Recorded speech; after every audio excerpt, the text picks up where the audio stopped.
Te damos gracias, Dios, por cada persona que ha venido hoy, que ha sacado su tiempo, Señor, que ha dispuesto su vida.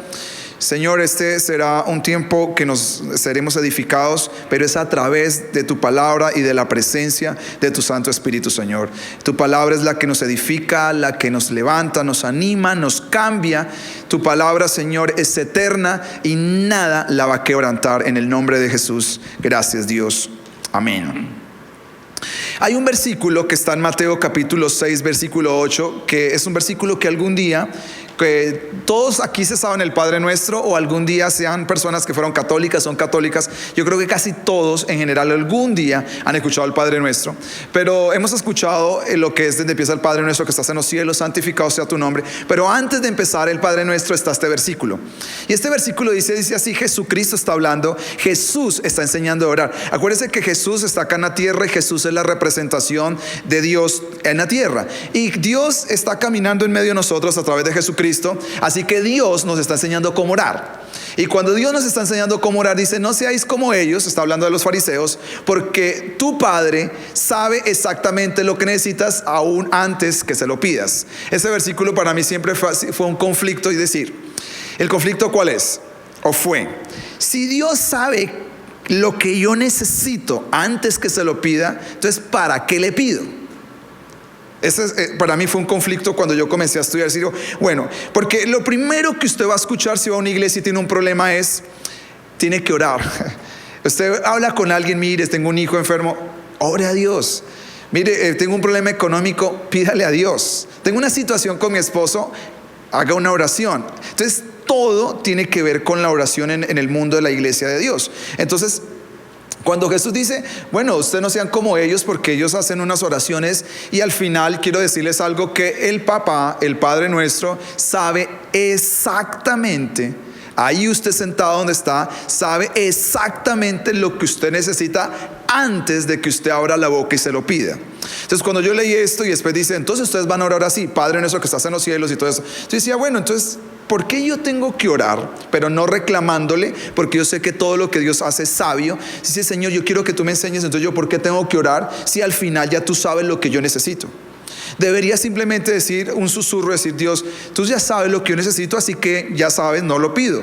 Simplemente lo anhelo y lo deseo, y el Señor me lo da. ¿Por qué? Porque acá dice que el Señor sabe exactamente lo que yo necesito antes que se lo pida. Pero de seguido este versículo comienza a decir: así que ustedes, por lo tanto, tienen que orar así: Padre Nuestro que estás en los cielos, santificado sea tu nombre, vénganos tu reino. Entonces la pregunta que yo me hice y que se la traslado a ustedes: entonces ¿para qué oremos? ¿Para qué oramos si al final Dios sabe todo lo que necesitamos? Exactamente, como lo dice en esta versión maravillosa, dice: lo sabe exactamente, incluso antes de que usted ¿qué?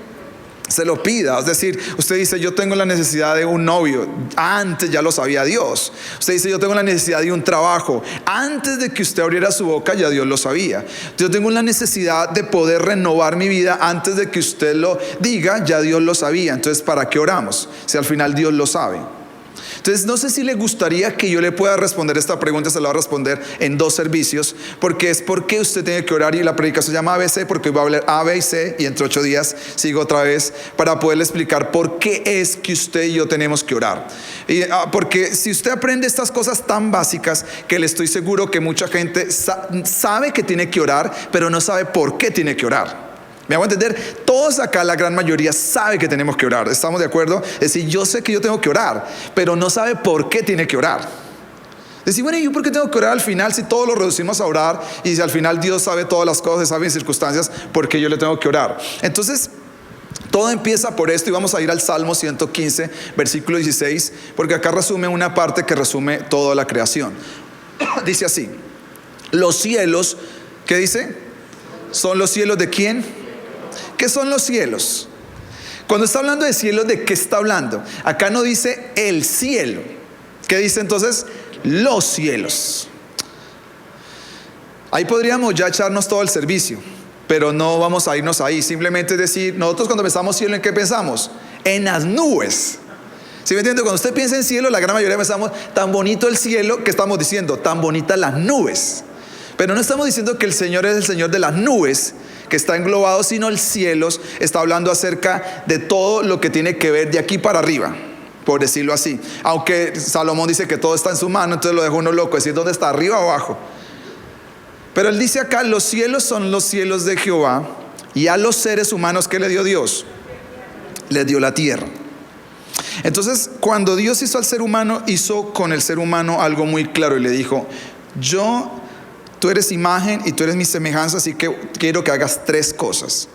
Quiero que te fructifiques, quiero que te multipliques y quiero que gobiernes la tierra.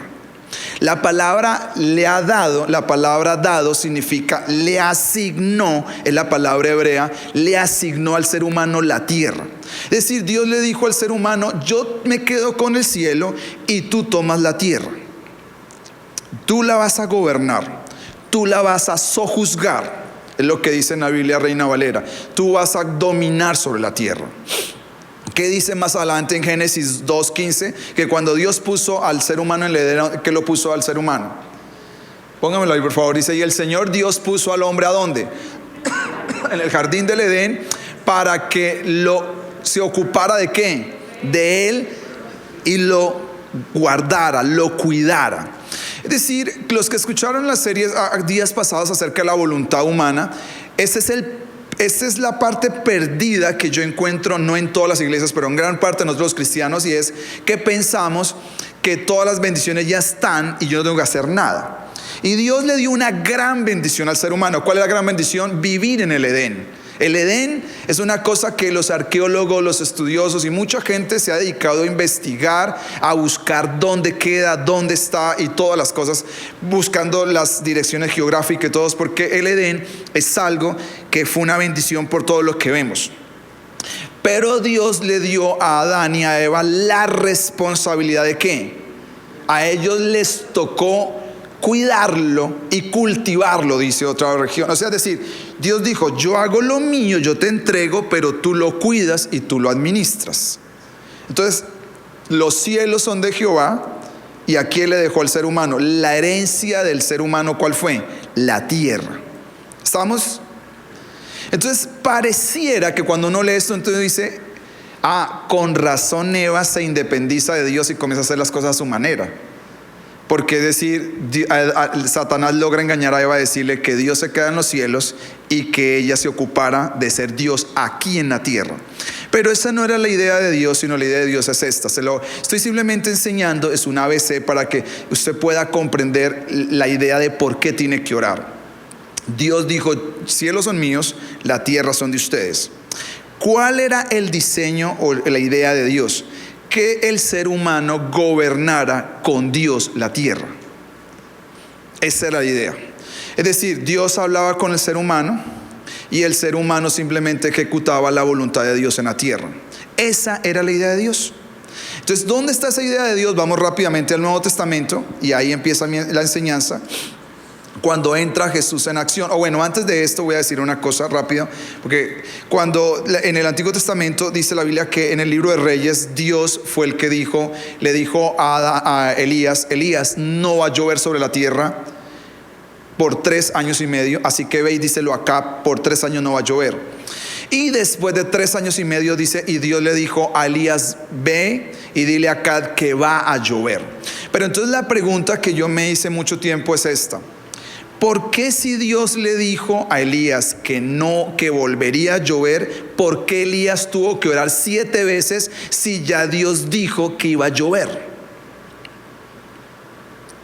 Es como decir, si ya Dios sabe lo que va a hacer, ¿para qué me pone a clavarme 7 horas de oración? No sé si usted se pone a pensar en eso. Yo sí pienso en eso porque a mí me gusta estudiar la Biblia. Digo, ¿para qué al final orar por tanto tiempo si ya Dios sabía lo que iba a hacer? Porque él mismo le dijo: dile que va a llover. Entonces la pregunta que se hace uno es: ¿por qué yo tengo que orar si ya Dios sabe lo que va a hacer? Entonces yo simplemente quiero que usted piense. Podríamos, como somos poquitos, podemos hacer hasta un estudio esta noche acá, porque somos poquitos y es como, no, esto no es un servicio, pero son las cosas que uno tiene que responderse. Si al final de Dios sabía, entonces ¿para qué lo pone a orar 7 horas? Dice la Biblia que él oró tan intensamente que le mandaba a su siervo Gesi, le decía: vaya y mire si ya va a comenzar a llover, y venía Gesi y decía: no hay nada. Y ya la cuarta vez es que dice, yo veo una pequeña nube que se acerca, y vuelve y ora, y parece que lo que oró fueron 7 horas seguidas. Entonces uno dice, orar 7 horas seguidas, al final va a llover, ¿para qué orar? ¿No era mejor ahorrarse esas 7 horas de oración? Son preguntas, pero tranquilo que tienen respuestas. Entonces, ¿dónde comenzamos a ver el diseño original? El diseño original está en el Nuevo Testamento. Y vamos a ir rápidamente. ¿Y dónde está en todo? En la vida de Jesús. Y de Jesús es el que estamos leyendo, de que antes de que pidamos, ya Dios sabe todo. Donde dice entonces Mateo, en Marcos capítulo 1:35, quiero que usted mire esto. ¿Qué hacía Jesús? Porque esto me intriga más todavía. ¿Qué hacía Jesús todos los días? Usted puede mirar en la pantalla qué hacía y puede leerlo. ¿Qué dice? A la mañana siguiente, antes de amanecer, Jesús se levantó y se fue a un lugar aislado. ¿A qué? A orar. Jesús todos los días, muy de madrugada, iba a orar. Entonces piensa en esto. Yo quiero que usted piense en esto. Dios está en medio de nosotros, porque este es Jesús. ¿Sí está de acuerdo usted que Dios está entre nosotros? Es Juan 1:1. Dice así: en el principio era el verbo, y el verbo era Dios. El 1:3. Entonces Dios está en medio de nosotros y Dios está orando. Entonces Jesús, ¿para qué ora?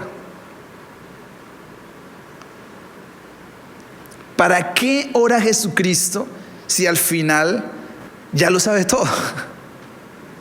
Entonces uno dice, ¿para qué oramos entonces nosotros? Dice Jesús, yo ya sé, pero todos los días se levantaba a orar. Hasta ahí me está haciendo entender, o estamos todos enredados. Pero lo importante es que yo quiero que usted sepa por qué tiene que orar, no más. Al final le enseñar el ABC por qué tiene que orar. ¿Cuál es la razón? ¿Qué es lo que usted tiene que hacer? Entonces, el diseño original está con Jesús, con Jesús, porque Jesús viene a recuperar lo que el primer Adán no hizo. El primer Adán, ¿qué es lo que tenía que hacer?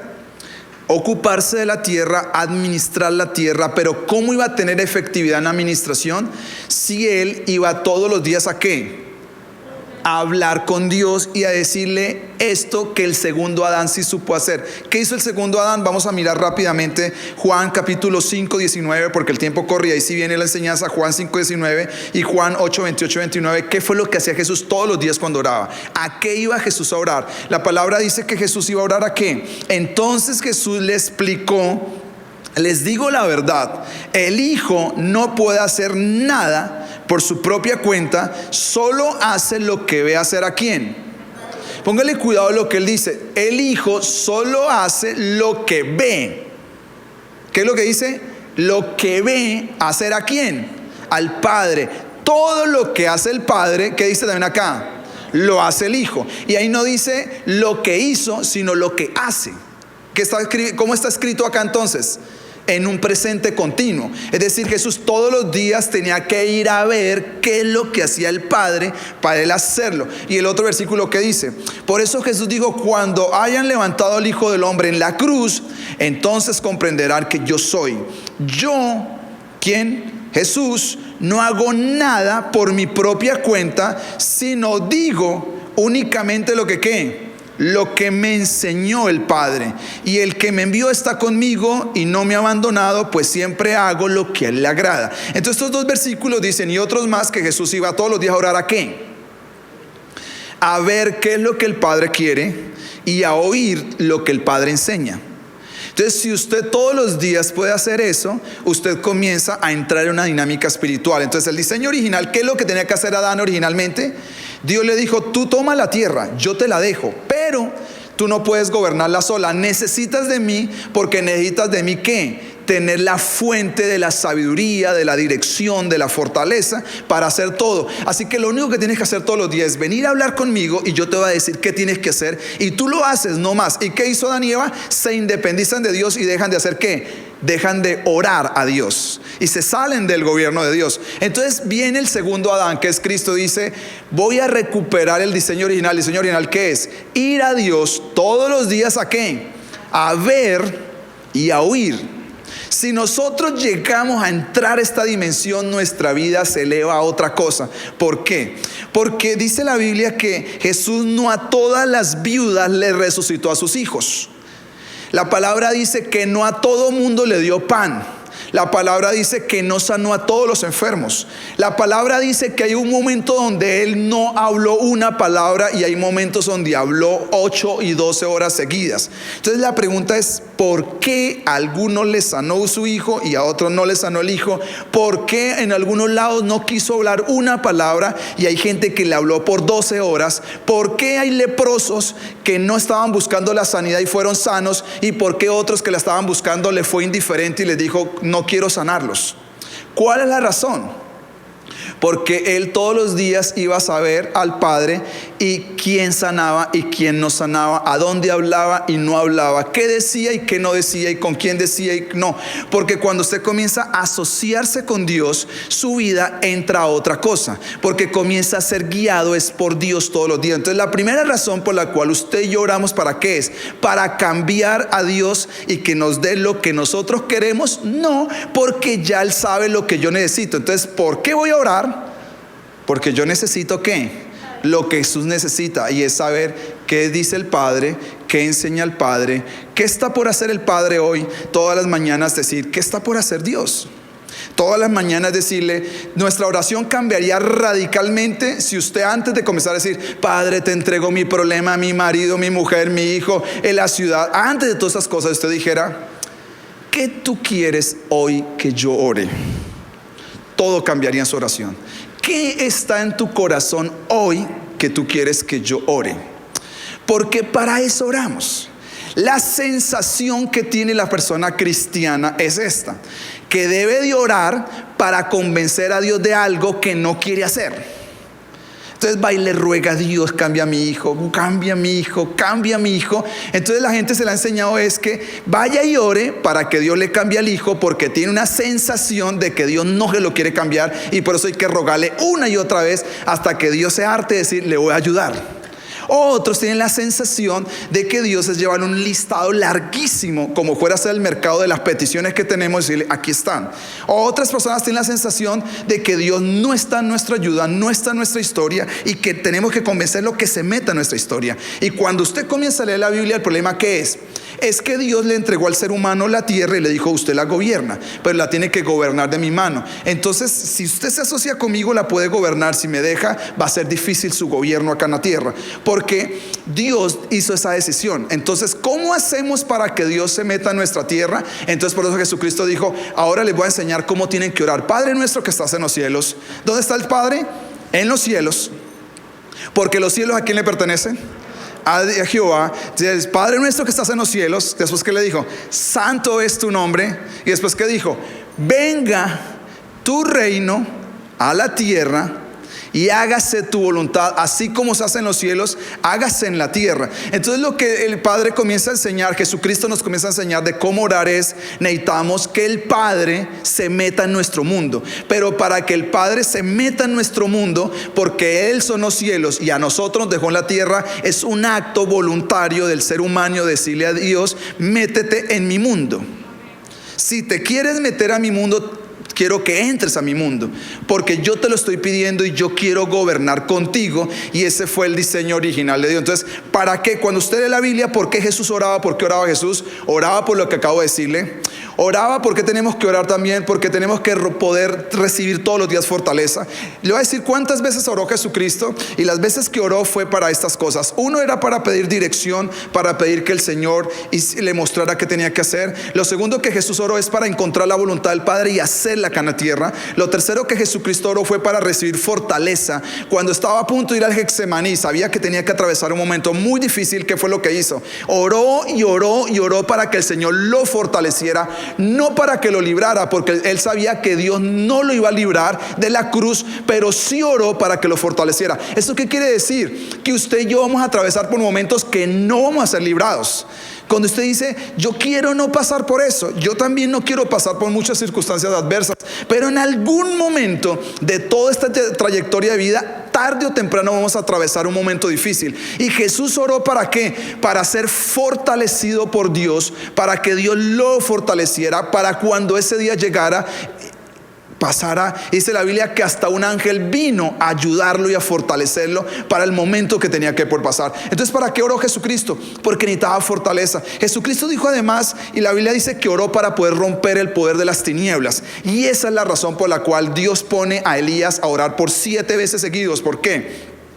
Porque el Señor es el Señor de los cielos, y cuando en la tierra, en estos tiempos de Elías, comenzó a gobernar el reino de las tinieblas, y el reino de las tinieblas comenzó a tener un dominio tan fuerte que había un Dios que era el Dios del agua.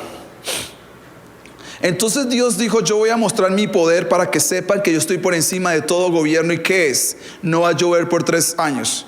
Era una manera de decirle al Dios que le clamaban a ellos en esos tiempos para que les bendijera sus cosechas a través de la lluvia, que por 3 años no iba a volver a llover. Así que enloqueció a todo el mundo. Entonces, ¿cómo hizo para volver otra vez que se abrieran los cielos? El Padre tenía que una persona en la tierra creerle a Dios para que se abrieran los cielos otra vez. No era por Dios, es porque se necesita que alguien intervenga acá en la tierra y haga algo. ¿Dónde está eso? Vamos a ir a Isaías capítulo 59 para que vean que sí se necesita que alguien intervenga. ¿A través de qué? De la oración. Dice, y otras cosas más. Dice, sí, la verdad ha desaparecido y se ataca a todo el que ha abandonado, ¿qué? La maldad. Está contando una historia acá y dice: se está atacando a todas las personas que han abandonado el pecado, dice aquí la palabra. Y dice: y el Señor, ¿quién? El Señor de los cielos miró y le desagradó descubrir que no había justicia. ¿A dónde? ¿A dónde no está la justicia? Acá en la tierra. ¿De dónde miró? Desde los cielos. ¿Y acaso Dios no sabe todo lo que hay en la mente, en el corazón del ser humano? Claro que sí, pero acá está diciendo cómo Él mira, y cuando mira descubre que no hay justicia en la tierra. Pero ¿qué es lo que está impactado Dios? El versículo 16: estaba asombrado al ver que nadie entraba a intervenir. Entonces, ¿cómo nosotros entramos a intervenir? Ahí entra el papel de nosotros, y es: los que conocemos a Dios podemos cambiar las circunstancias si alguien entra a orar en la tierra. Porque necesitamos que Dios venga a este mundo, y para que Dios venga a este mundo, ¿cómo lo traemos? Si hay gente que aquí en la tierra dice: nosotros sí te queremos acá. Otros no te quieren, pero nosotros sí te queremos. Y por eso el Padre nuestro dice: venga tu reino. Es porque alguien acá en la tierra que conoce a Dios dice: yo sí te quiero en mi vida, yo sí te quiero en mi mundo, yo sí te quiero en mi familia, te necesito y quiero que vengas. Y otros dicen: queremos que te vayas, y otros que vengan. Entonces, ¿dónde está la batalla? Ahí, en esa guerra donde estamos. Cuando Elías desafía a los profetas de Baal, no hay agua por 3 años. Ustedes pueden imaginar una ciudad con 3 años donde no llueva, ¿qué puede pasar? Y cuando Elías desafía a los profetas de Baal, ¿qué es lo que hace? Manda abrir una zanja y coge y dice: llénenla de agua. ¿Ustedes se imaginan lo que puede significar la poca agua que hay, ponerla en una zanja? Era la ofrenda para poder que algo pasara. Porque lo que estaban desafiando, que era agua, no hay, y necesitamos darle lo mejor que hay. ¿Qué era lo mejor que había en ese tiempo? ¿Plata? No. Cuando pasen los días, y cuando pasen los meses, y pasen los años, se va a dar cuenta que la gente va a tener plata, pero no en qué invertirla, en qué comprar. Eso va a pasar para la tierra en los próximos años. Entonces, cuando usted tiene plata, pero no tiene que comprar, lo poco que hay cobra un valor muy grande. Entonces, si por 3 años no hay agua, y viene alguien y dice: tráigame en agua, ¿cuánto puede costar esa agua?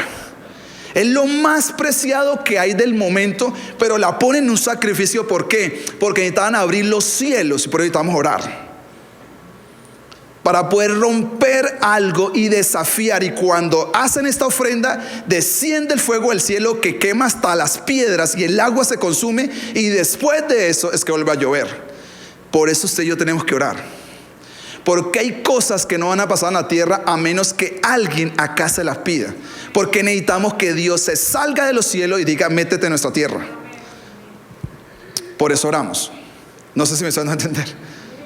Porque a veces la gente dice: bueno, ¿yo por qué oro? Porque usted ora porque a través de la oración usted va alcanzando el máximo de su vida. ¿Por qué? Porque usted, para alcanzar el máximo en su vida, necesita que Dios lo vaya monitoreando. Y para que Dios lo vaya monitoreando, usted necesita irlo escuchando para decir, usted va a ir a más, a más, a más. ¿Por qué? Porque escucha a Dios, no porque ora mucho. Porque usted puede pasar 8 horas, pero si no escucha a Dios, no va a poder entrar al máximo de Dios. Porque el secreto está en escuchar a Dios. Y para escuchar a Dios, ¿dónde lo escuchamos? En el momento que nosotros estamos orando. En la predicación que están viendo los hermanos, les digo algo acerca de la obediencia que a mí me ha impactado muchísimo estos días. Y es donde Samuel está contándonos la historia de por qué Saúl trágicamente cayó. Y una de las cosas que le dice Samuel a Saúl es mejor obedecer que los sacrificios. ¿Y por qué es? Porque Saúl, dejó al rey y dejó todo lo engordado. Y cuando le preguntan por qué dejó el animal gordo, por qué dejó el carnero, por qué dejó la oveja, porque con esto yo quiero hacer una adoración a Dios. Entonces Samuel le dice, mano, era mejor matar todo y no cantar nada, y se da cuenta que es mejor obedecer que los sacrificios. ¿Qué quiere decir eso? Que para que haya algo poderoso en la tierra, se necesita estar desconectado con Dios, y puede usted dejar de hacer muchas cosas espirituales o litúrgicas, y tiene más poder estar obedeciendo que cualquier otra cosa espiritualmente hablando. Tiene un poder espiritual, porque Satanás eso sí le tiene miedo, porque Satanás nos enredó y pone a ayunar gente 40 días, pero no entiende ni por qué está ayunando 21, 15, gente que todos los días dice yo oro 5 horas, pero posiblemente no está obedeciendo nada. Entonces no tiene poder espiritual, y por eso la iglesia no tiene nada de poder espiritual. Hay gente que ora, iglesias que oran 7 veces a la semana, 24 horas al día. Nosotros somos muy perezosos para esto, lo soy sincero, pero yo creo que la iglesia tiene que aprender a tener el poder espiritual, y para tenerlo la clave es obedecer. Porque la obediencia es mejor que los sacrificios, y la obediencia va llevándonos al máximo potencial, como a través de la oración. Entonces, ¿por qué usted tiene que orar? Usted tiene que orar, para ir resumiendo, usted tiene que orar porque necesita ir a escuchar a Dios. O sea, es pareciera que Dios le dijo, mira hermano, usted acá en la tierra puede hacer lo que quiera, yo se la entregué, usted verá qué hace con ella.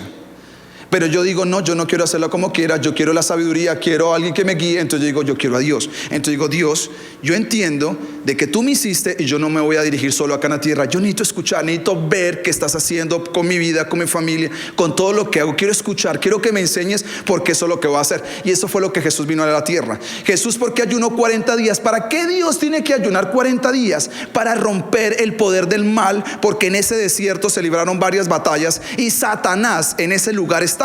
Entonces la Biblia dice que fue el Espíritu Santo, Dios, que lo mete en el desierto. No fue el que él dijo, oiga, yo tengo ganas de meterme 40 días de ayuno. Es que el Espíritu Santo le dijo, vaya a este desierto y va a ayunar 40 días. ¿Por qué? Porque vino a decirle al diablo, en ese mismo lugar, Goliat desafió por 40 días a Israel y le dijo, deme un hombre que pelee conmigo, y nadie salía, hasta que sale en el día 40 David. Así que en el Nuevo Testamento aparece el David, que no lo están llamando, sino entra el primer día y le dice al diablo, aquí estoy, y se va a romper este poder en contra de nosotros. ¿Por qué? Porque pues oramos. Si usted no ora, no se quiebra el poder de las tinieblas, porque Dios no va a intervenir donde no es llamado.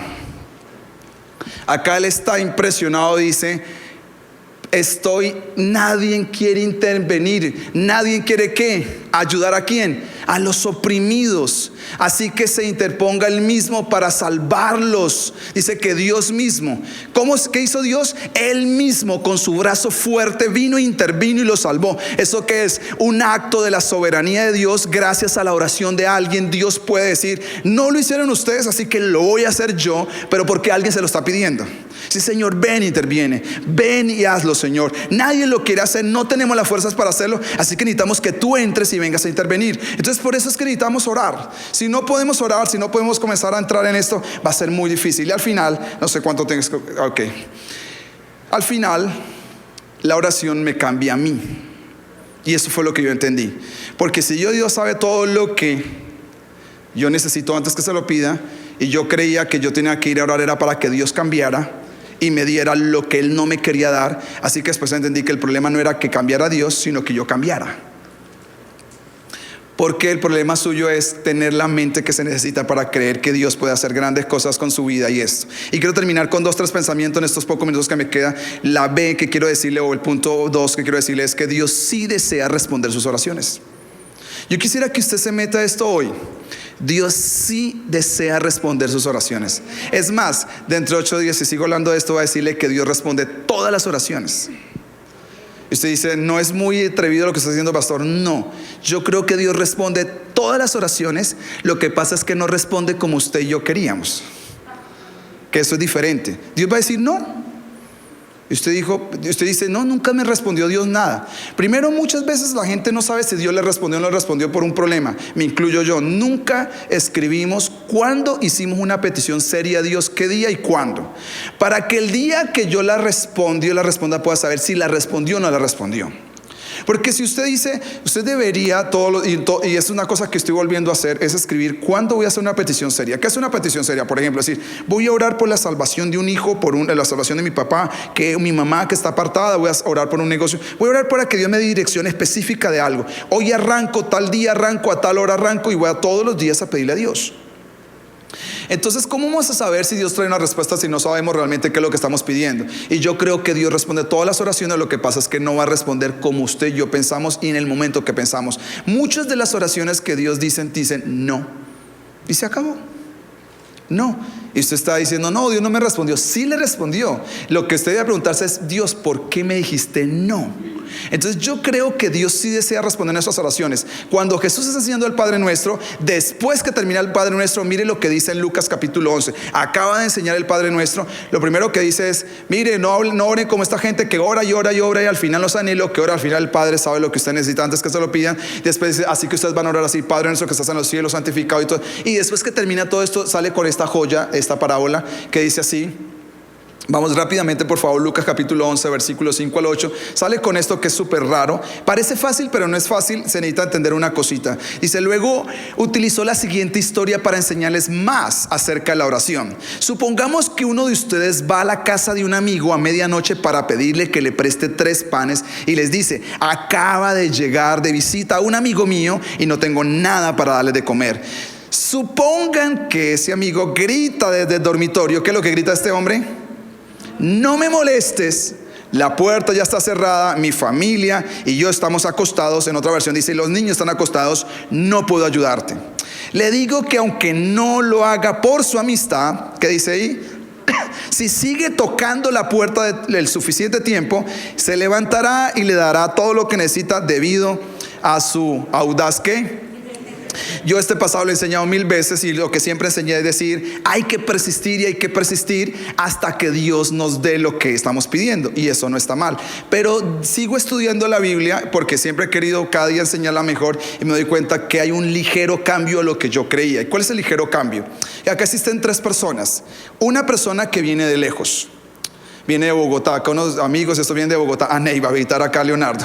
Entonces, o visitar a alguien. Entonces simplemente llegan a la casa y le dicen, mire, queremos hospedarlos, pero en este momento no tenemos la posibilidad, así que yo sí tengo un amigo que lo puede hacer. Entonces vamos al frente, Juan David que vive al frente. Entonces, Juan David, por favor, trae de la tienda unas cositas aquí, estas cosas. Y allá Juan David grita desde adentro, mano, no, hasta ahora no, porque igual está trancada la puerta, ya estamos cerrados y todas las cosas y no quiero darle nada. Entonces pareciera que al final de tanto gritarlo se levanta y le abre, por lo que parece. Pero ¿qué es lo que sucede? Ahí hay que entender un poquito la cultura, y es el tema de que en la cultura del Medio Oriente hospedar es una cosa demasiado importante. Entonces, si una persona viene de afuera a Neiva, un ejemplo, y la gente en Neiva en estos tiempos, estoy tratando de trasladar la idea, se preocupa para que la persona que vino de Bogotá se lleve la mejor impresión de Neiva. Entonces, para que se lleve la mejor impresión, ¿qué tiene que hacer con él? Tiene que atenderlo de la mejor manera. Entonces supongamos que si viene alguien de Bogotá y viene a mi casa y yo le digo, mano, no le puedo dar nada, busque otra casa, ¿qué impresión se puede llevar? Entonces este hombre sigue golpeando, y cuando uno traduce las palabras, porque las palabras están traducidas en griego, lo que quiere decir acá es que este hombre golpea sin vergüenza la casa, es decir, no tiene vergüenza para golpear. A mí me daría pena. Después que yo, no, pero ¿cómo vamos a timbrar a esta hora, a unas 11 de la noche, para ir a golpear una casa? Él dice acá, porque es a medianoche. ¿Qué es medianoche en estos tiempos? Estamos hablando más o menos de 11 a 1 de la mañana. Ese es el horario. Si trabajaran así, sería así: 11 a 1 de la mañana va a pedir un pan, va a pedir que le dé, y uno le daría pena porque no es nuestra cultura. Pero en esta cultura no hay, este hombre está pidiendo sin pena. Sin pena pregunta y dice y golpea, y la excusa que le dan no es una excusa mayor. La puerta está cerrada. Eso no es, en estos tiempos no usan alarma, no hay llave, no hay candado. ¿Qué es la puerta? Simplemente un palo que atraviesa y lo abre, no es más. Lo segundo que usted tiene que ver es que no son casas como la nuestra, sino cada casa está pegada a una a otra. Es decir, que este hombre grita y todo el vecindario está despierto de este hombre gritando. Entonces lo que está pasando aquí es, el hombre dice: este se levanta porque se levanta. No tiene pena, es decir, se va a levantar porque no me va a dejar quedar mal con el que viene. ¿Y por qué se levanta el otro? Por la insistencia. Ahí es el ligero cambio. Se levanta es por su reputación. Porque si él no se levanta a dar el pan, quien queda mal no es el que pide, sino el que da. Porque el que da tiene para dar. Entonces la impresión que se lleva el visitante mal no es de su amigo, sino del otro que tenía y no dio nada. Entonces el otro se levanta para defender su reputación. Entonces esto tiene que ver con la oración. Y dice: Señor, pero esto ¿cómo que tiene que ver con la oración? De que tenemos que pedir sin vergüenza, y que Dios no quiere perder su reputación, de que da las cosas. Entonces el problema ¿cuál es? De que usted y yo tenemos pena para pedir, y Dios tarde o temprano se va a levantar, porque su reputación es que Él tiene para dar, y usted se va a llevar su pan. El problema es que no pedimos. Entonces yo creo que lo segundo que usted tiene que aprender es que las oraciones sí tienen respuestas. Y lo último, porque no tenemos más tiempo, es para que una oración tenga respuesta, que es la C. Lo primero es la A, que tiene que ver por qué usted tiene que orar. Lo segundo que tiene que ver es Dios desea responder su oración. Y lo tercero que usted tiene que saber es por qué Dios no contesta algunas oraciones. ¿Por qué algunas oraciones están condicionadas por tres cosas? ¿Cuáles son las condiciones para que una oración tenga respuesta? Número uno, la condición que yo encuentro en la Biblia es que lo que usted esté pidiendo no puede deshonrar a Dios. Si su oración deshonra a Dios, esa oración no tiene respuesta. O sea, cuando usted mire, usted de una vez, usted evalúe, usted dice: bueno, voy a pedir esto. Si eso que usted está pidiendo, usted sabe que deshonra a Dios, de antemano usted ya va a saber la respuesta. La respuesta que es no. No tiene respuesta, porque lo que usted pide deshonra a Dios. ¿Dónde está eso? Por todos los lados en la Biblia, pero en el Padre Nuestro Él dice: Padre nuestro, y lo segundo que dice es: santificado sea tu nombre. Todo lo que no santifica el nombre de Dios no tiene respuesta. Lo segundo que tiene que saber es que si eso que usted está pidiendo impide los propósitos del reino avancen, no tiene respuesta. Si eso va a impedir los propósitos de su reino en su vida, no va a tener respuesta. Si eso va a estancar su vida, si eso lo va a sacar de los propósitos de Dios, no tiene respuesta. Y lo último que quiero decirle es: si eso lo lastima a usted, y quiero que le quede muy claro, y con esto cierro ya la enseñanza, si eso a usted lo lastima, Dios no le va a responder. Todos estos años que yo llevo en el Señor, me he dado cuenta que muchas oraciones que yo hice, cuando pasaron los años, digo: gracias a Dios, Dios no las respondió. En el momento me molesté mucho, me afligí, pero gracias porque no tuvieron respuestas esas oraciones. Lo segundo que he visto es que hay personas que han salido súper frustradas con Dios, porque Dios, ¿por qué no me dio lo que yo quería? Pero Dios posiblemente, usted no sabe si eso lo iba a lastimar. Recuerdo cuando estaba ahorita sentado y mientras estábamos adorando, recuerdo un testimonio de una señora que ella le oró por mucho tiempo. Ella pasa una crisis matrimonial, una señora que conocí, la señora se divorcia, las cosas no se dan, y ella llegó a la iglesia así, en ese estado de divorcio, y ella comenzó a orar y a orar, y obviamente venía de otra iglesia, y en la iglesia le dijeron: usted tiene que pedirle a Dios sí o sí que su esposo venga, porque su esposo va a volver a la casa. Y a veces sí, y a veces no. Yo no le puedo decir si sí o no. A mí me han dicho, pastor, ¿usted cree que mi esposo va a regresar? Le digo, no sé. Vaya y hable con Dios y pregúntele. Por eso la primera razón por la cual oramos es por eso. Porque yo no sé. Yo no sé. Yo he visto gente que nunca volvió. Entonces ella siguió clamando y ayunando hasta por fin, como cosas de Dios, no sé, al inicio creo yo, pero creo que no era tan de Dios, se dio la reconciliación. Ella muy contenta porque ha vuelto con su esposo, ha vuelto a restaurar su hogar y esto y lo otro, contó su testimonio de acerca de cómo Dios había restaurado su hogar a través de que ella le oró y le clamó y todas esas cosas. ¿Qué pasó a los 6 meses? Para hacerle rápido la historia, a los 6 meses ya quería que su esposo se fuera.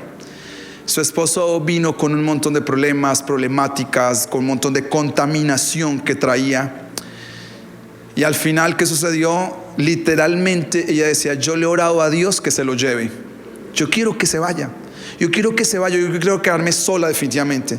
Porque esto ha sido lo peor que yo oré. Y después estaba reclamando, ¿por qué Dios me dio eso?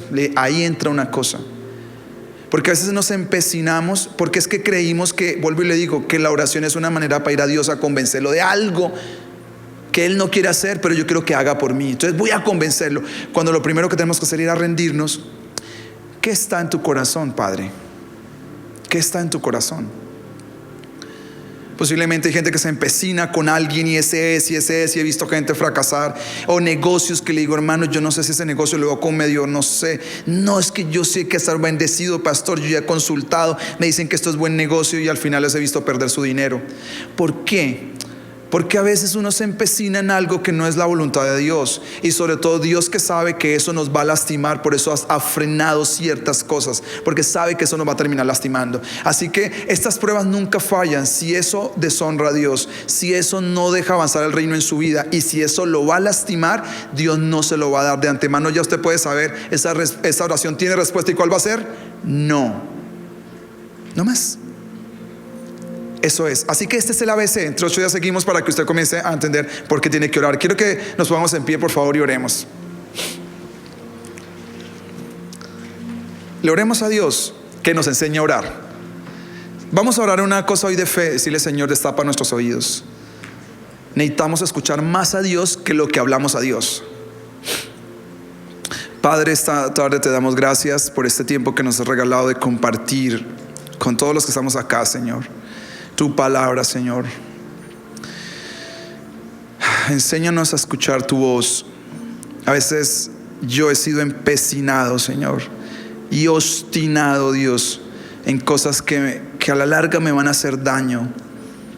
A veces he sido negligente y perezoso para pedir, Señor, sabiendo, Señor, de que tú quieres escuchar nuestra oración, nuestro clamor, Señor. Enséñanos a orar. Como los apóstoles lo dijeron, nosotros queremos aprender a orar, entender la esencia, la naturaleza y la ciencia de la oración, Padre. Gracias, Señor. Señor, yo creo que tú quieres traer un despertar a los corazones y a las vidas. Y este despertar va a empezar en el secreto, Señor. Y algunos van a avivar esta llama que hay en sus vidas, Señor. Porque necesitamos estar fuertes espiritualmente para lo que viene, Señor. Para lo que viene necesitamos la fortaleza de Dios. En el nombre de Jesús. Gracias por cada persona que viene hasta acá, Señor. Viene porque siente la necesidad de estar en comunión y en coinonía con otras personas. Siente esa necesidad de adorar juntos, de alabar juntos, Dios. Bendecimos a las personas que se quedan en casa, algunas porque definitivamente no pueden venir. Mi oración por aquellas que están demasiado cómodas, Señor, ahí en la casa, que ya ver la predicación es como ver una película, Señor. Hazles entender que están perdiendo el propósito original, Señor, por el cual hacemos este trabajo, Dios. Señor, a entender, Señor, que esto no es un tiempo para estar comiendo, tomando Coca-Cola con palomitas mientras escucha la predicación. Es un tiempo de ministración. Es un tiempo realmente donde tu palabra, que es bendita y sagrada, debe correr y ser glorificada, Señor. Bendigo a cada persona de Sion, Señor. Cada hermano, cada familia, Señor. De todos los que hacen parte de esta comunidad, Señor. Este es el año de salvación y los meses que quedan, Señor, trae salvación, Espíritu Santo. Interviene en nuestras familias. Hay alguien aquí en la tierra que te lo pide. Interviene en mi familia. Trae tu reino y tu voluntad a nuestras familias, de aquellos que están apartados, que están quietos, aquellos que necesitan reconciliarse contigo, Señor. Atráelos de regreso a ti. Te lo pedimos esta noche en el nombre de Jesús. Gracias, Dios.